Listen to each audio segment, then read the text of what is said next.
हाय दोस्तों, आज हम पढ़ने जा रहे हैं कक्षा 6 की गणित अध्याय 12 प्रश्नावली 12.3 के प्रश्न बच्चों। इसके पहले वाले वीडियो में हम आपको 12.2 के प्रश्न पढ़ा चुके हैं बच्चों।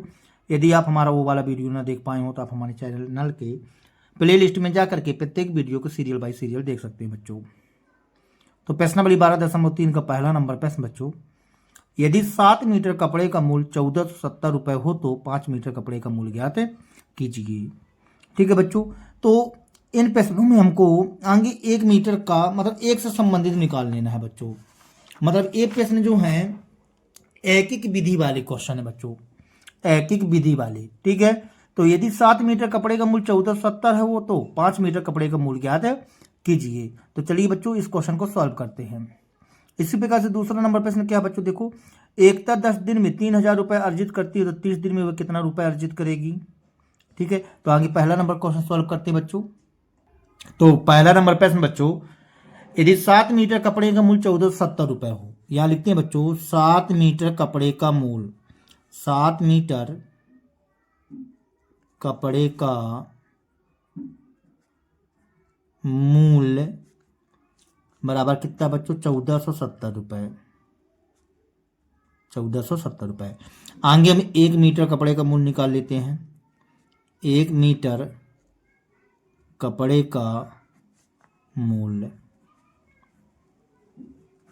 तो देखो बच्चों 1 मीटर कपड़े का, 7 मीटर कपड़ा 1470 रुपये में आया है तो 1 मीटर कपड़ा कम में आएगा ना बच्चों, इसका मतलब भाग करना पड़ेगा 1470/7 कर लिए बच्चों। इसको काटेंगे यदि मान लीजिए तो देखो 7 दूनी 14, 7 एक कम 7, 7 शून्य शून्य, 210 रुपये बच्चों।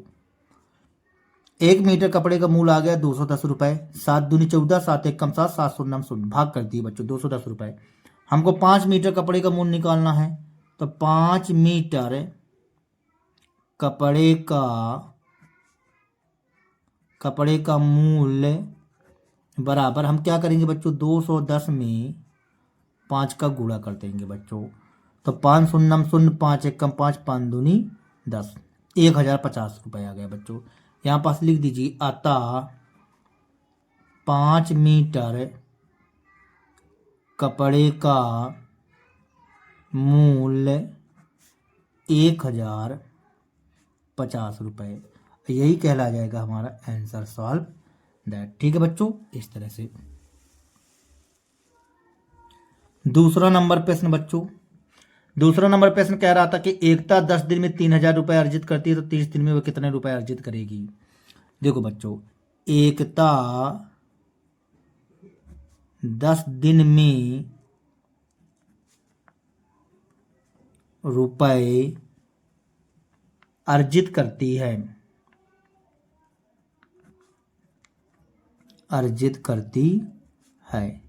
कितने रुपए अर्जित करती है बच्चों, एकता 10 दिन में रुपए अर्जित करती है 3000 रुपये, 3000 रुपये ये लिख दी बच्चों। ठीक है, अब हमको इसमें 1 दिन का निकाल लो बच्चों आगे आप। तो 1 दिन का निकालते हैं, यहां लिखते हैं 1 दिन में रुपए अर्जित करेगी। तो 10 दिन में 3000 रुपये, तो 1 दिन में तो क्या करना पड़ेगा बच्चों, भाग करना पड़ेगा 3000/10, 1 जीरो से 1 जीरो कट जाएगा, 300 रुपये, ये 300 रुपये आया। ठीक है 1 दिन का। अब 30 दिन का हमको निकालना है बच्चों, तो 30 दिन में रुपए अर्जित करेगी बराबर 300 गुणे 30। तो देखो 3 तिकाई 9, 2 जीरो 1 जीरो 3 जीरो, 9000 रुपये अर्जित करेगी बेटा। यहाँ पास लिख दो अतः 30 दिन में 9000 रुपये अर्जित करेगी, आंसर सॉल्व दैट, इस तरह से। ठीक है बच्चों, तीसरा नंबर प्रश्न, तीसरा नंबर प्रश्न कहता है बच्चों, यदि पिछले 3 दिन में 276 मिलीमीटर वर्षा होती है तो एक सप्ताह अर्थात 7 दिन में कितने सेंटीमीटर वर्षा होगी, यह मानते हुए कि वर्षा उसी गति से हो रही है। ठीक है बच्चों, देखो 3 दिन में 276 मिलीमीटर वर्षा हुई है, तो हमसे ये पूछा गया है कि एक सप्ताह में कितने सेंटीमीटर वर्षा होगी। ठीक है, तो आगे हम एक दिन का निकाल लेंगे, फिर एक सप्ताह का निकाल लेंगे बच्चों। एक सप्ताह में 7 दिन होते हैं, तो यहां पर हम लिखते हैं बच्चों 3 दिन में वर्षा होती है, 3 दिन में वर्षा होती है बराबर कितनी वर्षा होती है बच्चों, 276 मिलीमीटर, 276 मिलीमीटर। तो हम एक दिन का निकाल लेंगे बच्चों, तो एक दिन में वर्षा, एक दिन में वर्षा होती है 276 बटे 3 कर दो बच्चों, इसको काटेंगे तो 3 नाम 27, 3 दूनी 6, 92 मिलीमीटर आ जाएगा बच्चों। ठीक है, इसको काटने पर अब हमको एक सप्ताह का निकालना है, तो एक सप्ताह में वर्षा होगी बराबर 92 गुणे एक सप्ताह का मतलब 7 दिन, तो 7 का हमने गुणा कर दिया बच्चों, तो कितना आ जाएगा, 7 दूनी 14 की 4 हासिल 1, 7 नहीं 63, 1 64, 644 मिलीमीटर वर्षा होगी बच्चों। ठीक है, 7 दूनी 14 की 4 हासिल 1, 7 नहीं 63, 1 64। ठीक है बच्चों, 644 मिलीमीटर वर्षा होगी। तो यहाँ पास लिखिए, अतः एक सप्ताह में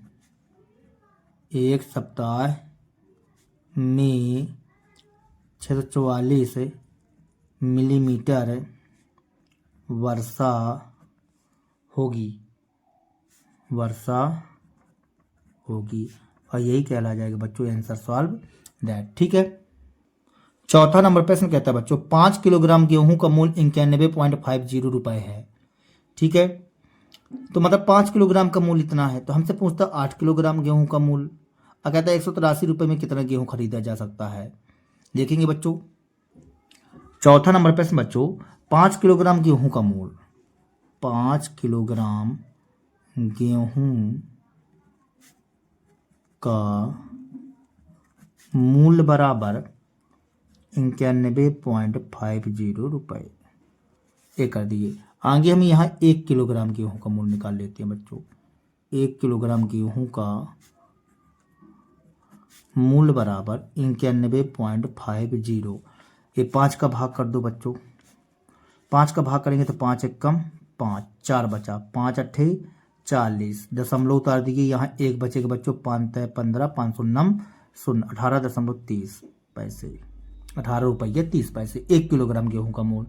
अब हमसे ए नंबर में पूछा है बच्चों कि 8 किलोग्राम गेहूं का मूल्य बताइए, तो 8 किलोग्राम गेहूं का मूल्य बराबर 18.30 इंटू में 8 कर देंगे बच्चों, गुणा कर देंगे, तो यहाँ पास आ जाएगा 8 शून्य 0, 8 3 24 की 4 हासिल 2, 8 64 65 66 की 6 हासिल 6, 8 1 कम 8, 8 6 14। ठीक है बच्चों, 2 अंकों बाद 146.40 रुपये आ जाएगा बच्चों, रुपये। ठीक है, यहाँ पास आंसर में लिख दो बच्चों, अतः 8 किलोग्राम गेहूं का मूल्य बराबर 146.40 रुपये, और यही कहला जाएगा हमारा आंसर सॉल्व दैट। ठीक है बच्चों, एक के बाद बी नंबर में 183 रुपये में कितना गेहूं खरीदा जा सकता है।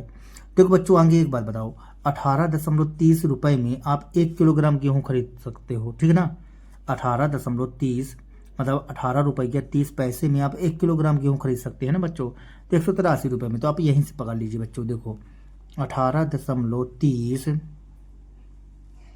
रुपये में गेहूं आता है, कितना बच्चों, 1 किलोग्राम। 1 किलोग्राम। अब हमसे पूछा हुआ है इसमें कि 183 रुपये में, तो 183 रुपये में गेहूँ आएगा बराबर, आप क्या करो बच्चों, देखो 183 रुपये में हमसे पूछा गया है, तो 183 यहाँ 1 रुपये का निकालेंगे बच्चों, यदि मान लीजिए तो ये बटे में चला जाता। अब 183 तो गुणा करना पड़ेगा, तो मतलब यहाँ पास हम क्या करते हैं कि आगे समझिएगा बच्चों, 1 रुपये में खरीदते, 1 रुपये का निकालते ना, तो 18.30 जो है तो ये बटे में यहाँ आ जाता, ठीक ना। फिर 183 का ही हम गुणा कर देते, मतलब आगे हम क्या करेंगे 18.30 की बच्चों गुणे क्या करेंगे बच्चों 183 का हम गुणा कर देंगे इस तरह से, ठीक है। अब देखिए इसका दशमलव हटाएंगे बच्चों, तो ऊपर आ जाएगा 100, दशमलव के पहले 1, दशमलव के बाद जितने को उतने 0, ठीक है। बटे में 18.30 गुणे 183, 1 0 से 1 0 कट जाएगा, 183 से 183 कट जाएगा बच्चों, यहाँ पास टोटल कितना आ जाएगा 10 किलोग्राम बच्चों, मतलब 10 किलोग्राम गेहूँ खरीदा जा सकता है। तो यहाँ पास आंसर में लिख दो बच्चों, अतः 183 रुपये में 10 किलोग्राम गेहूँ खरीदा जा सकता है, गेहूँ खरीदा जा सकता है, आंसर सॉल्व दैट, ठीक है बच्चों। इस तरह से तो ये चौथा नंबर क्वेश्चन कंप्लीट हुआ बच्चों। 5वां नंबर प्रश्न देखिए, 5वां नंबर प्रश्न कहता है बच्चों, पिछले 30 दिनों में तापमान 15 डिग्री सेल्सियस गिरता है, यदि तापमान की गिरावट इसी गति से जारी रहे तो अगले 10 दिनों में तापमान कितने डिग्री गिरेगा। पिछले 30 दिनों में तापमान 15 डिग्री सेल्सियस गिरता है बच्चों, तो तापमान की गिरावट इसी गति से जारी रहे तो 10 दिनों में तापमान कितने डिग्री गिरेगा, देखेंगे बच्चों। तो 5वां नंबर प्रश्न बच्चों हम यहाँ लिखते हैं 30 दिनों में तापमान गिरता है, 30 दिनों में तापमान गिरता है, 30 दिनों में तापमान कितना गिरता है बच्चों 15 डिग्री सेल्सियस, 15 डिग्री सेल्सियस, ठीक है। अब एक दिन में निकाल लो बच्चों, आगे एक दिन में तापमान गिरता है, तो एक दिन में तापमान कितना गिरेगा बच्चों 15/30 इतना आ जाएगा बच्चों, ठीक है। 15 डिग्री सेल्सियस 15/30 डिग्री सेल्सियस, ऐसा कर सकते हैं।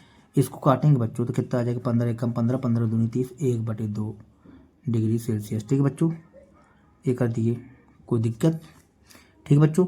अब देखो हमको कितने दिन का निकालना है, कहता है अगले 10 दिनों में तापमान कितने डिग्री सेल्सियस गिरेगा बच्चों, तो अगले 10 दिन का निकालना है बच्चों। तो हम यहाँ लिखेंगे 10 दिनों में तापमान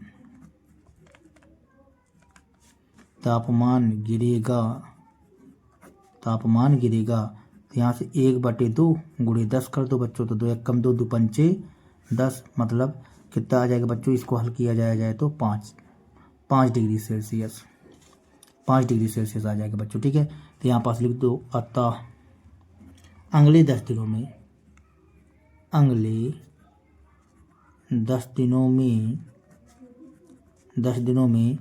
5 डिग्री सेल्सियस तापमान गिरेगा, और यही कहला के आंसर सॉल्व दैट, ठीक है बच्चों। 6वां नंबर प्रश्न देखेंगे बच्चों, साइना 3 महीने का किराया 15,000 रुपये देती है, उसे पूरे वर्ष का किराया कितना देगा, कहता है क्वेश्चन में साइना 3 महीने का किराया 15,000 रुपये देती है, उसे पूरे वर्ष का किराया कितना देगा होगा यदि वर्ष भर किराया समान रहे तो। देखो 3 महीने का किराया बच्चों 15,000 रुपये देती है, तो पूरे वर्ष का किराया कितना देना होगा बच्चों, ऐसा लिखना चाहिए, कितना देना होगा। मतलब 3 महीने का किराया 15,000, आगे 1 महीने का निकाल लो बच्चों, फिर 1 वर्ष का मतलब 12 माह होते हैं, तो 12 का गुणा कर देंगे। तो यहाँ पास हम लिखते हैं बच्चों 3 महीने का किराया, 3 महीने का किराया, तो 3 महीने का किराया कितना है बच्चों 15,000 रुपये, ये हमने 15,000 रुपये लिख दिया, ठीक है। आगे हम 1 माह का किराया निकाल लेते हैं बच्चों, 1 माह का किराया बराबर 15,000 में हम 3 का भाग कर लेते हैं बच्चों, तो 3 पचे 15, 5,000 रुपये आ जाएगा बच्चों। तो एक वर्ष का किराया निकालना है, तो एक वर्ष का किराया बराबर 5,000 गुणे 12 करना पड़ेगा बच्चों। तो 12 पंचे 60,000 रुपये देना पड़ेगा बच्चों। तो यहाँ पास आंसर में लिख दीजिए आप, अतः साइना को एक वर्ष का किराया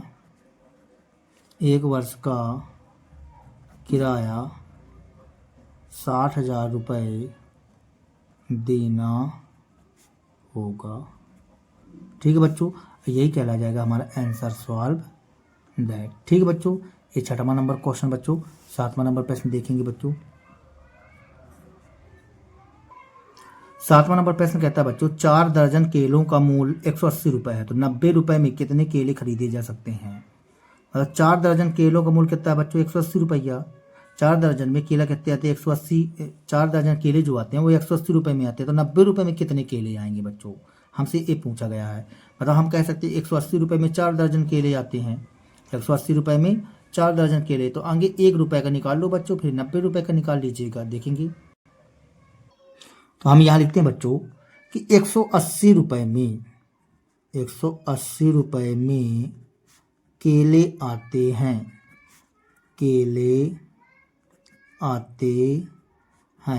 कितने केले आते हैं बच्चों 180 रुपये में, 4 दर्जन। तो 1 रुपये में केले आएंगे, 1 रुपये में केले आएंगे बच्चों 4/180 दर्जन। ठीक है, हमने इतना कर दिया बच्चों। अब तुमसे पूछा कितना गया बच्चों, तुमसे पूछा गया 90 रुपये में, नहीं 90 रुपये में केले आएंगे, तो 4/180 गुणे हम क्या कर देंगे बच्चों यहाँ 90, 1 0 से 1 0, 9 दून 18, अब ये भी कट जाएगा, 2 दूनी 4, मतलब 2 दर्जन केले आएंगे बच्चों। कितना आएंगे, 2 दर्जन केले। तो यहाँ पास लास्ट में आंसर लिख दीजिए बच्चों, अतः 90 रुपये में 2 दर्जन केले आएंगे, 2 दर्जन केले आएंगे, और यही कहला जाएगा बच्चों आंसर सॉल्व दैट। ठीक है, तो ये 7वां नंबर क्वेश्चन रहा बच्चों। देखेंगे 8वां नंबर प्रश्न। 8वां नंबर प्रश्न कहता है बच्चों, 72 पुस्तकों का भार 9 किलोग्राम, ऐसी 40 पुस्तकों का भार कितना होगा। तो 72 पुस्तकों का भार 9 किलोग्राम है बच्चों, तो हमको 40 पुस्तकों का भार बताना है। तो हम यहाँ लिखते हैं बच्चों 72 पुस्तकों का भार, 72 पुस्तकों का भार बराबर कितना है बच्चों, 9 किलोग्राम। तो यहाँ हमने लिख दिया 9 किलोग्राम। तो एक पुस्तक का भार बराबर 9/72। ठीक है, इतना हमने कर दिया। हमको कितने का निकालना है बच्चों, 40 पुस्तकों का भार। तो हमने निकाला 40 पुस्तकों का भार बराबर, इसको यहाँ काटना चाहो बच्चों तो काट सकते हो, 9 कम 9 9 8 72, 1/2 किलोग्राम आ जाएगा बच्चों। ठीक है, तो हम यहाँ क्या करते हैं 1/8 गुणे 40 कर देते हैं बच्चों, इस तरह से। तो 8 कम 8, 8 पंचे 40, मतलब कितना आ जाएगा बच्चों 5 किलोग्राम। तो यहाँ पास लिख दीजिए बच्चों, अतः 40 पुस्तकों का भार बराबर 5 किलोग्राम, और यही कहलाएगा बच्चों हमारा आंसर सॉल्व दैट। ठीक है बच्चों, 8वां नंबर कंप्लीट। 9वां नंबर देखो। 9वां नंबर प्रश्न कहता है बच्चों, एक ट्रक में 594 किलोमीटर चलने पर 108 लीटर डीजल लगता है, 1650 किलोमीटर की दूरी तय करने में कितना डीजल लगेगा। देखो बच्चों 594 किलोमीटर चलने पर 108 लीटर डीजल लगता है, तो 1650 किलोमीटर चलने पर कितना डीजल लगेगा, हमसे पूछा गया है। तो चलिए इसको क्वेश्चन को सॉल्व करते हैं बच्चों। तो हम यहाँ पास लिखते हैं बच्चों 594 किलोमीटर की दूरी तय करने में डीजल लगता है, लगता है। कितना डीजल लगता है बच्चों? 594 किलोमीटर की दूरी तय करने में, 594 किलोमीटर की डीजल तय करने में 108 लीटर, 594 किलोमीटर की दूरी तय करने में डीजल लगता है बच्चों 108 किलोमीटर, सॉरी 108 लीटर, 108 लीटर, ठीक है ना। आगे हम 1 किलोमीटर का निकाल लेते हैं बच्चों। 1 किलोमीटर की दूरी तय करने में डीजल लगता है, ठीक है बच्चों। यही लाइन यहाँ लिखा गई। तो 108/594 ये कर दी बच्चों, ठीक है। अब आपसे पूछा गया है 1650 किलोमीटर, 1650 किलोमीटर। तो देखो बच्चों हम यहाँ लिखते हैं 1650 किलोमीटर की दूरी तय करने में डीजल लगेगा 108/594, 594 गुणे 1650 कर देंगे बच्चों, यहाँ पास ये कर दिए, ठीक है 1650। अब देखिए इसका जो है तो आप यदि मान लीजिए हम किससे गुणा कर दें बच्चों 5 से, तो 5 चौको 20 ये तो ज़्यादा हो जाएगा बच्चों। एक काम करो आगे आप इसको थोड़ा सा काट दीजिए, इसको हम 4 से काटें बच्चों। देखो 4 एक कम 4, एक बचेगा, ये 4 से नहीं 2 से काटो बच्चों आगे, इसको हम 2 से काटेंगे यदि मान लीजिए तो ये आ जाएगा यहाँ पास 2 पंचे 10, ठीक है, 2 चौको 8, इसको 2 से काटेंगे बच्चों तो 2 दूनी 4, एक बचा, एक बचेगा बच्चों तो यहाँ पास आ जाएगा 2 नाम 18, 2 सत्ते 14, यहाँ 1650 हमने लिख ही दिया, ठीक है ना बच्चों। अब देखिए इसको यहाँ पास यदि 5 बार करते हैं 7 पना 35, ठीक है, इसको आप काटिए 297 का पहाड़ा पड़ो बच्चों कि 1650 से ज़्यादा ना जाना चाहिए। यह कि जैसे मान लीजिए अपन इसको काटना चाहें 3 से, 3 एक कम 3, 3 अट्ठे 24, 3 एक कम 3, 3 अट्ठे 24, 3 नाम 27, 3 नाम 27, इसको हम काटते हैं बच्चों 3 एक कम 3, 3 अट्ठे 24, 3 नाम 27, 3 नाम 27, ठीक है बच्चों। अब देखो 11 एक कम 11, 11 पचे 55, यहाँ 11 एक कम 11, 5 बचेगा बच्चों, 11 पचे 55, 11 शून्यम 11 9 99, 9 दून 18 बच्चों, ठीक है। हमारे पास बचा 2 गुणे 150, ये लिख दिए 2 गुणे 150, मतलब 15 दूनी 30, 300 लीटर डीजल लगेगा बच्चों।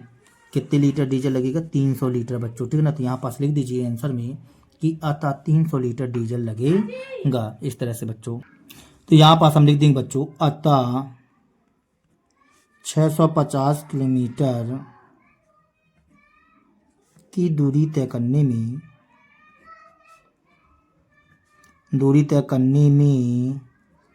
300 लीटर डीजल लगेगा, ठीक है बच्चों। यही हमारा कहला जाएगा आंसर सॉल्व दैट। 10वां नंबर प्रश्न देखो बच्चों।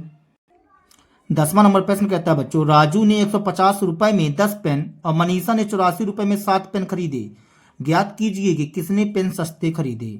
देखो बच्चों हम क्या करेंगे आगे एक पेन का निकाल लीजिए, ठीक है ना, तो हमको पता चल जाएगा कि किसने सस्ते पेन खरीदे बच्चों, देखेंगे आप। तो 10वां नंबर प्रश्न बच्चों हम यहाँ लिखते हैं राजू के 10 पेनों की कीमत, ठीक ना, ये राजू 10 पेन खरीदता है, राजू 10 पेन खरीदता है, 10 पेन खरीदता है। तो 10 पेन कितने रुपए में खरीदता है बच्चों? 150 रुपए में, ये हमने लिख दिया 150 रुपए में। आगे हम इसके एक पेन की कीमत निकालते हैं बच्चों। तो एक पेन कितने में खरीदेगा बच्चों? तो एक पेन खरीदेगा,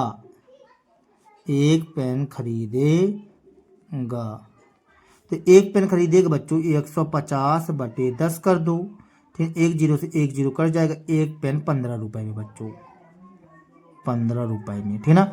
मतलब राजू के एक पेन का खरीदना, एक पेन खरीदेगा कितने में? 15 रुपए में। तो यहाँ लिखते हैं बच्चों राजू के एक पेन का क्रय मूल्य, तो राजू के एक पेन का क्रय मूल्य 15 रुपए बच्चों, ठीक है। अब मनीषा खरीदती है बच्चों, मनीषा 7 पेन खरीदती है, तो मनीषा 7 पेन कितने रुपए में खरीदती है बच्चों? 84 रुपए में। तो एक पेन का निकाल लेते हैं बच्चों, ठीक है। तो मनीषा के एक पेन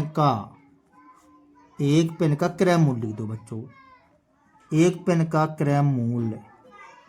तो 84/7, इसको काटेंगे बच्चों, 7×84, तो 6 रुपये आ जाएगा बच्चों। अब देखो जरा ध्यान से, मनीषा 6 रुपये में एक पेन खरीदती है, राजू 15 रुपये में एक पेन खरीदता है बच्चों। तो कौन सस्ता खरीदता है बच्चों? मनीषा खरीदी ना। मनीषा नहीं है बच्चों, मनीष है यहाँ पास, ठीक है। मनीषा हम बोल दिए है, मनीष है। तो मनीष एक पेन का कह रहे मूल्य 6 रुपये में, तो हमसे पूछा गया कि इसने पेन सस्ते खरीदे, तो यहाँ हम लिखेंगे मनीष ने पेन सस्ते खरीदे, ठीक है बच्चों। और यही कहला जाएगा हमारा आंसर सॉल्व दैट बच्चों, ठीक है। 11वां नंबर प्रश्न देखेंगे बच्चों। 11वां नंबर प्रश्न कहता है बच्चों, अनीस ने 6 ओवर में 42 रन बनाए, अनूप ने 7 ओवर में 63 रन बनाए, एक ओवर में किसने अधिक रन बनाए? ठीक है बच्चों, देखेंगे। तो 11वें नंबर प्रश्न में बच्चों हम लिखते हैं, अनीस ने 6 ओवर में रन बनाए। कितने रन बनाए बच्चों? 6 ओवर में 42 रन बनाए बच्चों, ठीक है ना। 6 ओवर में 42 रन बनाए। अब आगे हम यहाँ क्या करते हैं बच्चों कि एक ओवर का निकाल लेते हैं। तो एक ओवर में रन बनाए। तो एक ओवर में रन बनाए बच्चों 42/6, इसको काटेंगे बच्चों तो 6 7 42, मतलब 7 रन आ जाएगा बच्चों, ठीक है ना। ये अनीस का आ गया बच्चों। अब यहाँ पास लिखा हुआ है अनूप ने 7 ओवर में 63 रन बनाए बच्चों। तो यहाँ लिखते हैं अनूप ने 7 ओवर में रन बनाए। कितने रन बनाए बच्चों? 63 रन, ठीक है। तो हम एक ओवर का निकाल लेते हैं बच्चों। एक ओवर में रन बनाए बराबर 63/7, इसको काटेंगे बच्चों तो 7 एकम 7, 7 नैया 63, 9 रन बनाए बच्चों, इस तरह से। तो बताओ किसने अधिक रन बनाए बच्चों? यहाँ पास अनूप ने अधिक रन बनाए। तो हम यहाँ पास लिख देते हैं आंसर में कि अतः एक ओवर में अनूप ने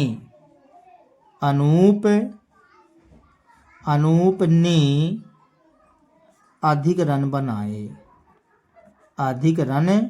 बनाए, ठीक है बच्चों। इस तरह से ये आंसर सॉल्व दैट हो गया बच्चों। और आपकी प्रश्नावली भी समाप्त हो गई बच्चों, पाठ भी समाप्त हो गया, साथ साथ में आपकी कक्षा 6 की गणित भी समाप्त हो गई बच्चों, ठीक है। तो आज के लिए फिलहाल इतना ही बच्चों। यदि हमारा वीडियो आप लोगों को पसंद आए तो कृपया हमारे चैनल को सब्सक्राइब कीजिए, लाइक कीजिए, शेयर कीजिए बच्चों। मिलते हैं कुछ नए टॉपिक के साथ में, तब तक के लिए बच्चों जय हिंद, वंदे मातरम।